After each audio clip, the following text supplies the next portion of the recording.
आज आम्ही चाललोय डीमार्ट मध्ये. तर आज ह्या दोघांना सुट्टी आहे, ह्याची तर परीक्षा झालेली आहे. आणि हा ही आमची चिऊ, तिची शाळा अजून चालू आहे, तर आज ती काही शाळेत गेली नाही. पण आज आम्हाला डीमार्टला जायचंय, मग ती पण आली आमच्यासोबत. आता आम्ही चाललो आहोत डीमार्टला खूप दिवसांनी सर्वजण. डीमार्टला निघालो आहोत. तर वाजलेले घड्याळमध्ये 1:05 झालेले. तर बघूया आता आम्ही डीमार्ट मधून सर्व सामान घेईपर्यंत आम्हाला किती वेळ जातोय ते.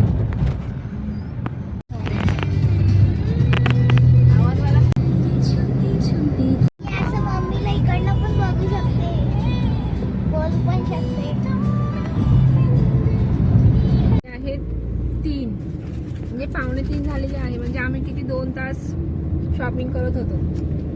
कोणाला पाहिजे मला?